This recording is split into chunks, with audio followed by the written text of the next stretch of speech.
I live in a one-family house adjacent to the house of a family whose son was a serial killer 25 years ago. He was 20 at the time and killed 2 people. He was recently released and now lives there. My son will inherit our house after us and plans to live elsewhere closer to work. He wonders if he is morally obliged to inform prospective buyers about the neighbor's history.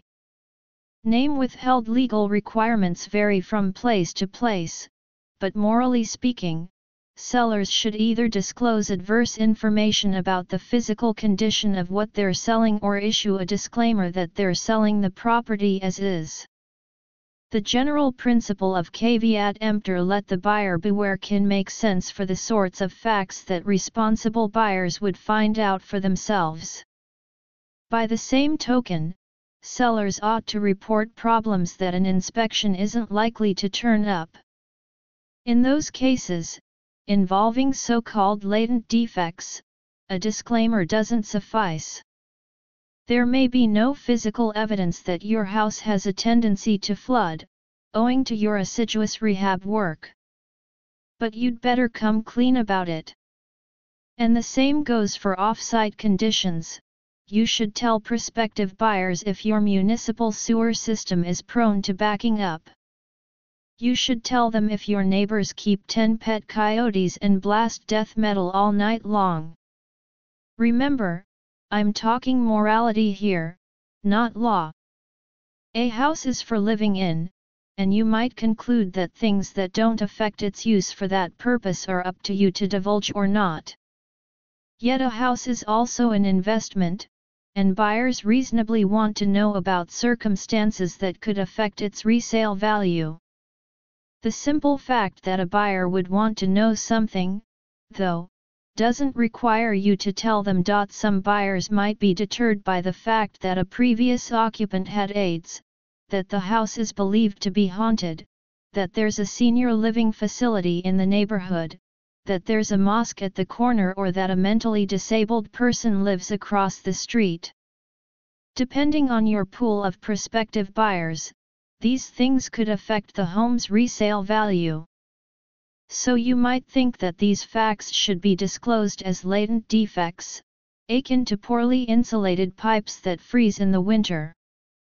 Yet by doing so, you'd be acquiescing to prejudice and superstition. I'm not talking about the law here, but it's notable that a number of states don't require you to disclose the presence of sex offenders in your neighborhood or the fact that your home was once a murder site.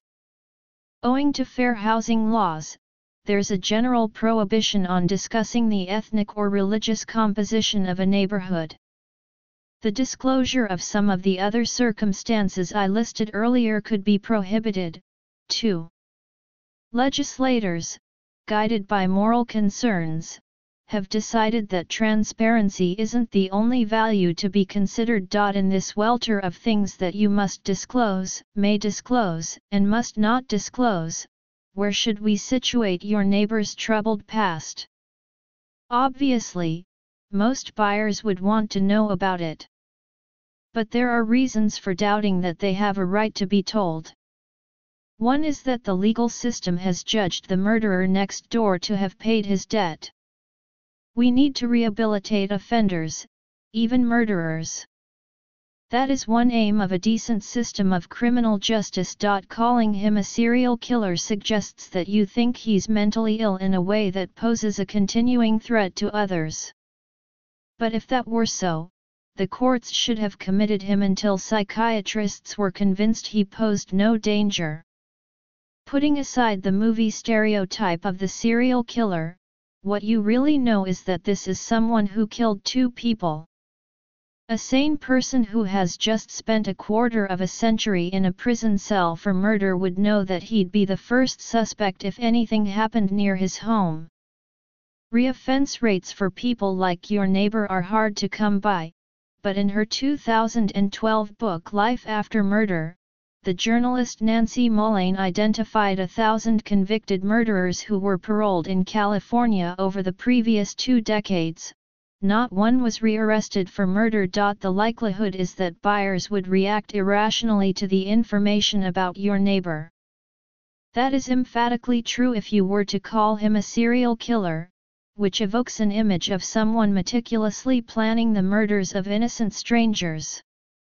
If a buyer asks a question, you ought not to lie. But you can certainly say, for example, that you don't want to spread gossip about the neighbors. Only if you have reason to think that the fellow next door poses a significant threat do you need to talk about his history. I am Facebook friends with a well-known practitioner in my field. I've never met him, but he posts interesting things and blogs about various developments in our field. I sometimes comment on his blog. One morning I saw a bunch of posts in my Facebook feed featuring pictures and such from a somewhat flamboyant blonde woman with the same last name as this fellow. Having never seen her before, I assumed she was his spouse, and I'd somehow accepted her friend request. There were a lot of posts that I was not interested in, fashion, glamour, so I quickly unfriended her. I continued to scroll down and saw her first post. She had just come out as trans. She was formerly he, the practitioner I knew and followed. I feel terrible. I would never unfriend someone for coming out as transgender. How should I handle it? Just refriend? Ignore it? Please advise. This must be a new phenomenon. Name withheld. There's an excellent chance that what you did wasn't noticed. With Facebook unfriending, you have to look in order to learn. Still, it's possible that someone who is just coming out as transgender might assign malign significance to unfriendings that occur around the moment it happens. So you could just refriend. But you could also send a private message to her that says something like, "I accidentally unfriended you the other day because I didn't recognize the new you. Congratulations! My husband and I have our medical insurance through a Medicare Advantage insurance plan. In addition to paying monthly premiums and having Medicare payments deducted from our monthly Social Security benefits, we paid, in 2016, more than $6,000 for prescriptions, doctor's visits, and other medical expenses that were not covered by our insurance. As a perk, our plan offers gift cards when a member participates in certain best practices such as having an annual flu shot, an annual physical, or a mammogram.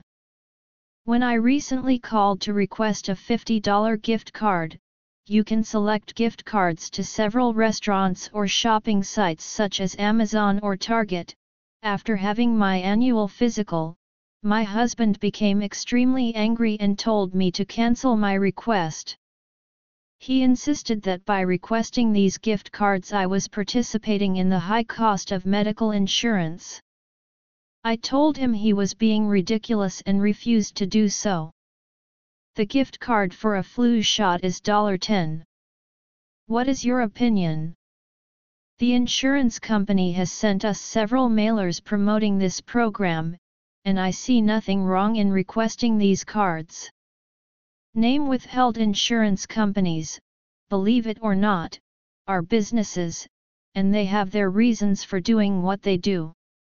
They have an interest, for example, in getting people to take measures that will reduce their medical costs by increasing preventive care. That's good for the patient and good for the company and good for the world. But your husband has it backward. The gift card program, if it works, will lower healthcare costs, and in theory, could minimize premium increases. These aims won't be affected by whether you take the card. The amounts in question are well within the rounding error of their budgets. But to accept it would be to participate in a scheme your husband actually has every reason to favor. I am a physician practicing in a state where marijuana is legal, both medicinally and recreationally. I will occasionally receive a bottle of wine from a patient as a token of gratitude. Recently, I was offered some marijuana by a patient for this reason. I did not accept, but would it have been wrong if I had? Name withheld. It isn't unusual for grateful patients to give small gifts to their doctors. Large gifts can create problems in professional relationships, small ones really don't. Indeed, refusing them can seem disrespectful, as if you thought the patient was inappropriately seeking future favors.